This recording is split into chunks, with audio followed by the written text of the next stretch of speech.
Hello प्यारे बच्चों, कैसे हैं आप सब। आशा करती हूँ आप सब बहुत अच्छे से होंगे। आज हम क्लास 5 का चैप्टर 8 पढ़ेंगे, सर्वनाम।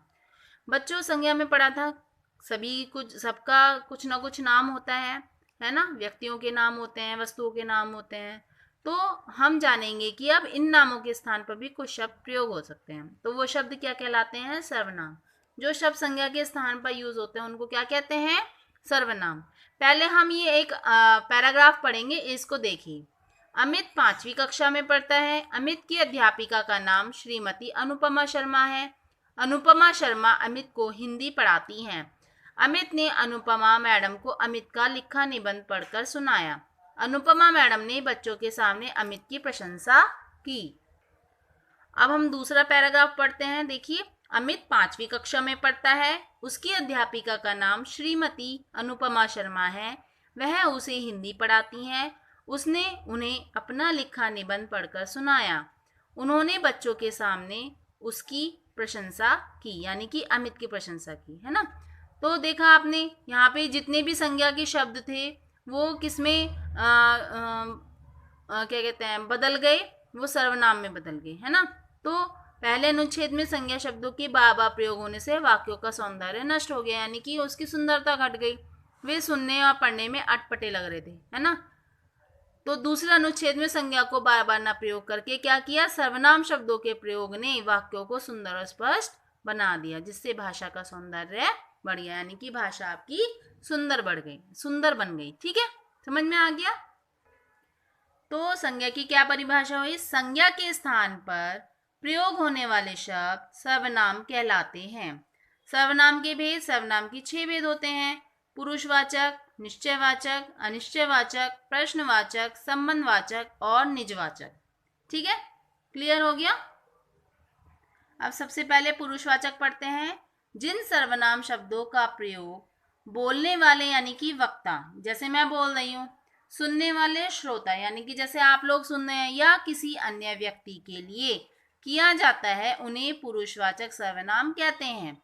जैसे मैं प्रतिदिन विद्यालय जाता हूँ, यानी कि मैं वक्ता हूँ। आप कहाँ जा रहे हो, यानी कि आप सुन रहे हो, तो आप। वह किताब पढ़ रही है, तो अन्य व्यक्ति के लिए क्या यूज हुआ? वह।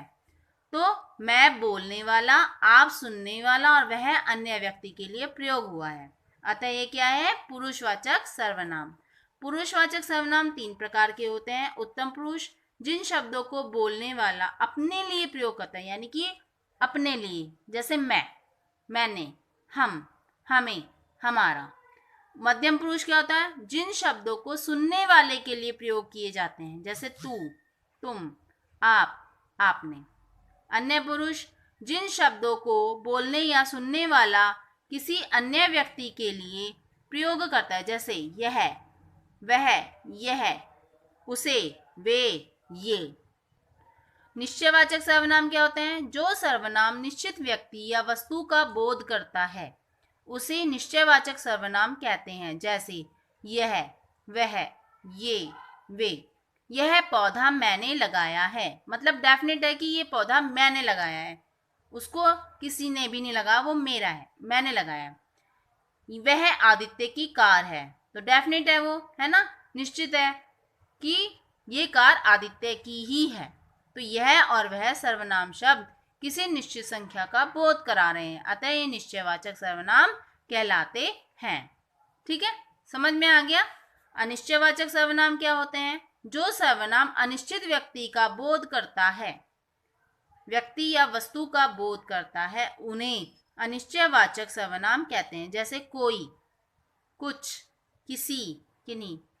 बाहर कोई आपकी प्रतीक्षा कर रहा है, मतलब मैं नहीं जानता कौन है वो, इसलिए क्या बोलेंगे? कोई।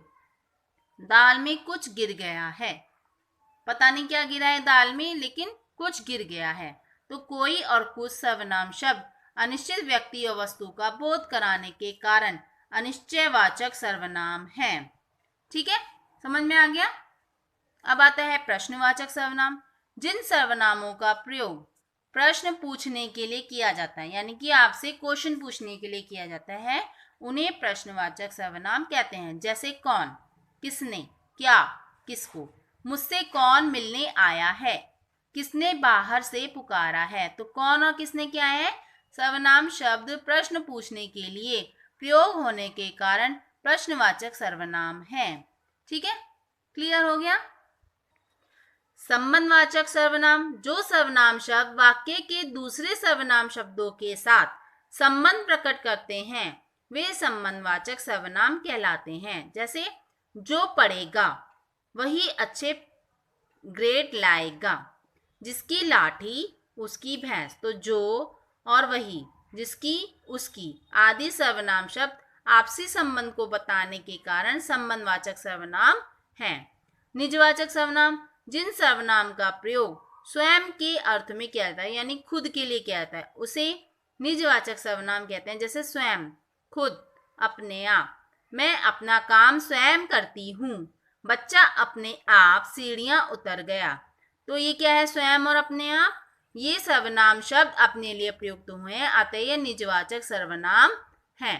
ठीक है, सर्वनाम शब्दों में वचन होते हैं, एक वचन, बहुवचन। मैं का हम, तुम, आप, यह, ये, वह, वे, इसे, इन्हें,